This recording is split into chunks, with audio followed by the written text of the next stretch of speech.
US President-elect Joe Biden has called on the Senate to quickly approve his cabinet nominees while criticizing the Trump administration's distribution of COVID-19 vaccines. Venezuela's government has approved the establishment of a new maritime territory for the creation of the Atlantic Seaboard Strategic Development Zone as part of measures to defend the country's sovereignty. The United Nations has reported that almost 2.3 million people require urgent aid in Ethiopia. From the headquarters of teleSUR English in Havana, Cuba, this is From the South, and I'm Katrina Goss. We begin in the United States, where President-elect Joe Biden on Friday called on the Senate to confirm his cabinet nominees promptly and fairly, particularly those involved in national security. Ever that is evenly composed with as many women as men in the cabinet. This will be the first cabinet ever with a majority of people of color occupying this cabinet. And it has more than a dozen history-making appointments, including the first woman Secretary of Treasury, the first African-American Defense Secretary, the first openly gay cabinet member, and the first Native American cabinet secretary. We're also on track. We named a record 50 high-level appointments that are subject to president confirmation, more than any president ever elected has done. We've done our job. We've begun my job of naming these people. It's my expectation and hope that the Senate will now move to confirm these nominees promptly and fairly. And US President-elect Joe Biden has slammed the Trump administration's distribution of COVID-19 vaccines, noting that the effective distribution of the vaccine will be the greatest challenge ever faced by the country. These give us hope, but the rollout has been a travesty. This will be the greatest operational challenge we will ever face as a nation. We're going to need billions of dollars to get the vaccines from a vial into someone's arm, the vaccination, for millions of Americans. Meanwhile, addressing a press conference on his administration's plans once in office, Biden refused to weigh in on moves to impeach President Donald Trump this Friday, instead saying that the matter is up to Congress.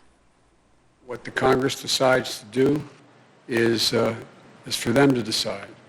But I'm going to have to, and they're going to have to be ready to hit the ground running, because when Kamala and I are sworn in, we're going to be introducing immediately significant pieces of legislation to deal with the virus, deal with the economy, and deal with economic growth.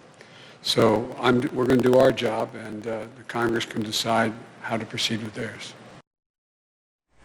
And during the same press conference on his administration this Friday, the US President-elect said a much weaker than expected report on the jobs market underscored the stakes for the US economy. The December jobs report released today. The anxiety and fear of the women and men out there reminds me of when President Obama and I were sworn in during the Great Recession of 2009. This December jobs report shows millions of Americans are still hurting through no fault of their own. We lost another 140,000 jobs, the first negative jobs report since the height of the pandemic in the spring. More people have just lost a job, while many have been out of work for a long time. And the ongoing gap between black and Latino unemployment remains much too large, that gap. Outgoing US President Donald Trump tweeted on Friday that he would not attend President-elect Joe Biden's inauguration on January 20th. Trump will be the first incumbent president since Andrew Johnson to skip his successor's inauguration. The president has offered no clues as to how he will spend his final hours in office, while there are calls for him to be removed before his term ends in the face of the events at the Capitol on Wednesday. Joe Biden will become president at noon on January 20th, regardless of Trump's plans. On Thursday, Trump shared a video statement admitting his presidency would soon end, though he declined to mention Biden by name or explicitly state he had lost.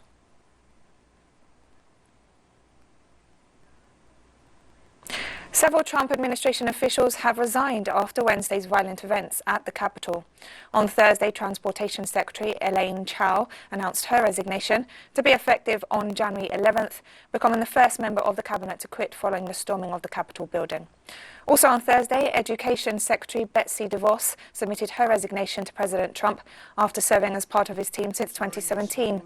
Her resignation is effective from Friday. Mick Mulvaney, the U.S. Special Envoy for Northern Ireland and the former acting White House Chief of Staff, also handed over his post. Also stepping down from their roles are Matthew Pottinger, Trump's Deputy National Security Advisor, Tyler Goodspeed, the acting chairman of the White House Council of Economic Advisors, John Costello, Deputy Assistant Secretary for Intelligence and Security at the Commerce Department, Stephanie Grisham, Chief of Staff and Press Secretary to First Lady Melania Trump, Sarah Matthews, the White House Deputy Press Secretary, and Ricky Niceta, the White House Social Secretary. Now Congress has certified the results. A new administration. A spokesperson for the UN Human Rights Office stated that Wednesday's attack on the US Capitol demonstrated the destructive impact of the sustained and deliberate distortion of facts and incitement to violence and hatred by political leaders. We are deeply troubled by Wednesday's attack on the US Capitol, which demonstrated clearly the destructive impact of sustained, deliberate distortion of facts and incitement to violence and hatred by political leaders. Allegations of electoral fraud have been invoked to try to undermine the right to political participation. We are encouraged to see that this process has continued in spite of serious attempts to disrupt it. We call on leaders from across the political spectrum, including the President of the United States, to disavow false and dangerous narratives and to encourage their supporters to do so as well. We note with dismay the serious threats and destruction of property faced by media professionals yesterday, and we support calls from many quarters for a thorough investigation into Wednesday's events. We are concerned that some of the protesters were clearly displaying symbols of racial and ethnic hatred and white supremacy, including the Confederate flag, clothes displaying anti-Semitic logos, and a noose erected from across the Capitol.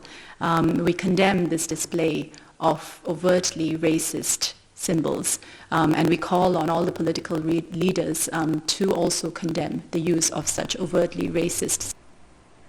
U.S. authorities have confirmed the death of a police officer after the violent events in Washington, D.C. on Wednesday.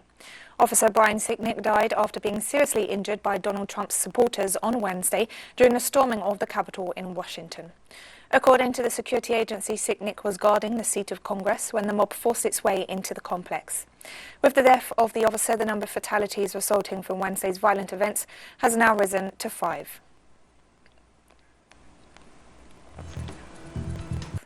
The government of Venezuela approved the establishment of a new maritime territory for the creation of the Atlantic Seaboard Strategic Development Zone as part of measures to defend the country's sovereignty. President Nicolas Maduro signed a strategic decree during a meeting with the National Defense Council. The president detailed that the measure is part of policies to defend the country's continental space, interior marine areas and historical borders, and the resources discovered within them. The approval of the decree is part of the measures outlined by the executive to protect national sovereignty in the face of the territorial dispute with Guyana regarding the demarcation of their border and the Essequibo region.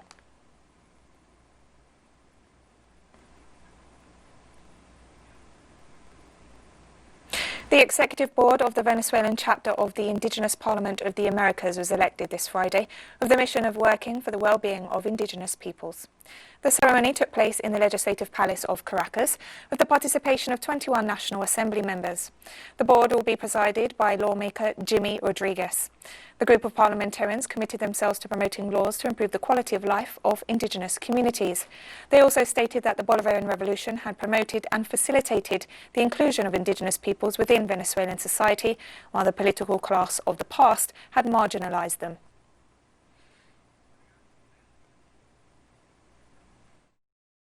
This very interesting participation of these young people who will preside over and accompany the board of directors has emerged from the heart of the southern region, and I wanted to consider it very sincerely, and I wanted to reflect on it because it is a historic moment for the peoples of the south. We wanted to point out that the board of directors that has been designated today as those who will preside over the Latin American chapter of the Indigenous Parliament are elected deputies, which is unique in the world.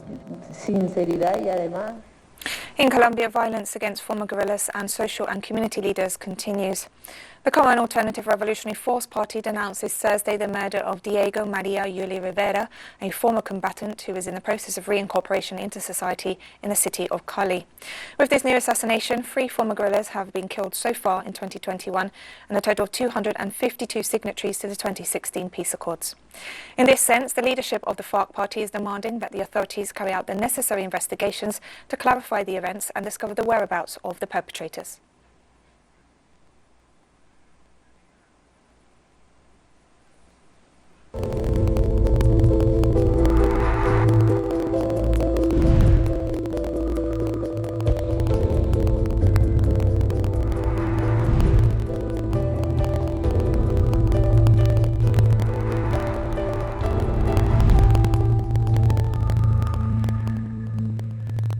Mexican authorities registered 1,004 COVID-19 deaths this Thursday, bringing the total number to over 131,000.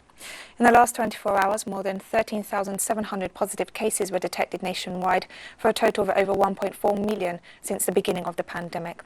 Authorities said that 55% of the country's hospital beds are occupied with COVID-19 patients. Meanwhile, in intensive care units, 46% of beds are occupied by COVID-19 patients.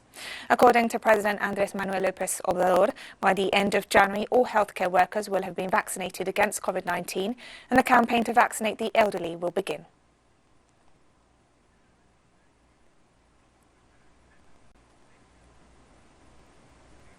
The Mayor of London, Sadiq Khan, declared a major incident in the British capital on Friday, saying hospitals in the city were at risk of being overwhelmed if people do not stay at home. Khan warned that the number of hospital beds will run out in the next few weeks unless urgent action is taken to drastically stop the spread of the virus. He stressed that the situation in London is now critical and the spread of the virus is out of control. According to official figures, 1 in 30 Londoners now has COVID-19. The Mayor stressed that unless immediate action is taken, the National Health Service could be completely overwhelmed and more people will die. The number of COVID-19 cases in London is now more than 1,000 per 100,000 people, and between December 30th and January 6th, the total number of hospital patients in the capital rose by 27%. In the last 3 days, there were 477 deaths of patients who tested positive for the virus.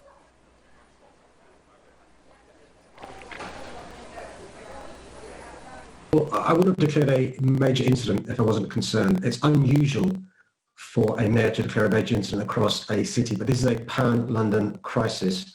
What's unprecedented is the duration of this crisis. Grenfell Tower was awful. Terrorist attacks in previous years have been awful, but they've been relatively short incidents compared to this awful pandemic.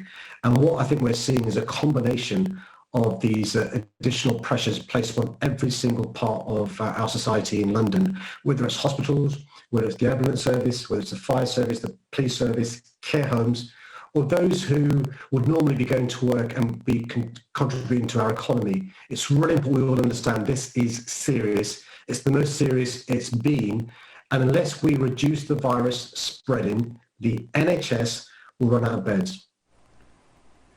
Europe has already accumulated more than 600,000 fatalities due to COVID-19 and is now battling with a new and more contagious strain of the virus. According to data from the World Health Organization, the region has recorded more than 27 million cases since the beginning of the pandemic.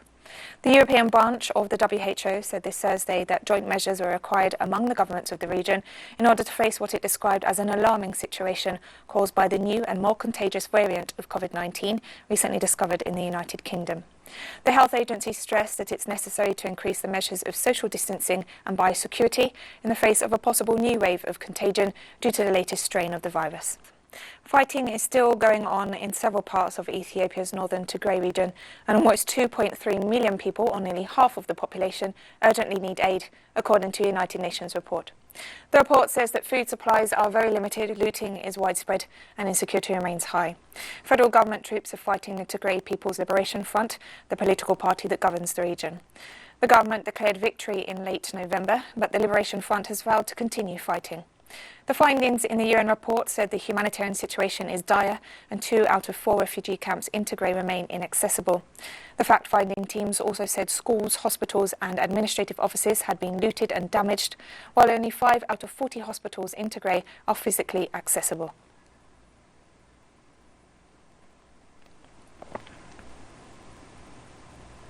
Severe floods continue to affect much of central Malaysia, affecting almost 50,000 people. Frequent floods hit the country's coast during the rainy season every year, with massive evacuations regularly occurring. However, residents say this year is the worst in decades. The most affected state is Pahang, where more than 21,000 people have been evacuated in recent days. Meanwhile, nearly 4,000 have been forced to leave their homes in Johor State and thousands more in other states, according to the Department of Social Welfare. So far, 4 deaths have been reported in Pahang and Johor.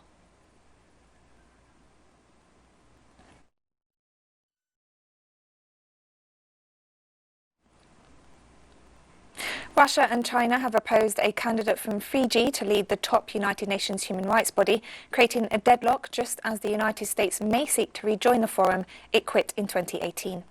The Human Rights Council presidency rotates annually between regions and is usually agreed by consensus, with any contest typically resolved quickly and cordially.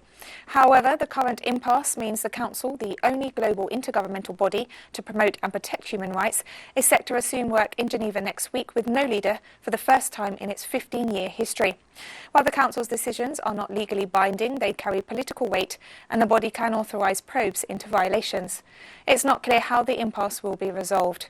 One option is a vote on Tuesday, but diplomats say China has opposed this as consultations continue. Number of votes obtained. India. Japan's government declared a month-long coronavirus state of emergency in the Greater Tokyo area on Thursday, as the capital reported another record surge in daily infections. Prime Minister Yoshihide Suga described a great sense of crisis as he announced the measure, which begins this Friday. First, the bars and restaurants close at 8 p.m. Second, reduce commuting by 70% thanks to remote working. Third, avoid any unnecessary outing after 8 p.m. Fourth, put in place restrictions on the capacity to host concerts, sporting events, and other gatherings. Infection among the younger generations is an important factor in the spread of the virus. I therefore invite you to act to save the precious lives of all generations, those of your parents, grandfathers, grandmothers, and friends. And people in the Japanese capital reacted to the declaration of a new state of emergency in the face of rising coronavirus cases. It's a big city where lots of people gather, so in a way it's inevitable that the number of infections goes up. But in this second round of virus emergency, many events will have to be cancelled. This year's coming-of-age day events are already cancelled. It's tough, painful, to be honest. Even more people will get sacked and become jobless in this situation. The government's support for these people is not enough at all. The coronavirus has been a problem since early last year. In my opinion, the government is really late in taking action. The capital of North China's Hebei province has tightened travel restrictions as the city continues mass COVID-19 testing. The provincial capital launched a citywide testing campaign on Wednesday as it faces the country's biggest COVID-19 outbreak in months, with more than 100 cases reported in the past few days. There is a COVID-19 outbreak happening right around us. I am more worried than before. As a Qijianshuan local, I love the city and worry about it. However, I still believe the outbreak will be contained very soon. Stay strong, Qijianshuan. We will prevail. Here in Qijianshuan, we take 10 samples and test them at the same time. It is a standard operation to increase efficiency while maintaining accuracy. Using this method, we can get accurate test results quickly. And we've come to the end of this news brief, but remember you can find these and many other stories on our website at telesurenglish.net. You can also follow us on social media, Facebook, Twitter, Instagram and Telegram. For TeleSUR English, I'm Katrina Goss. Thank you for watching.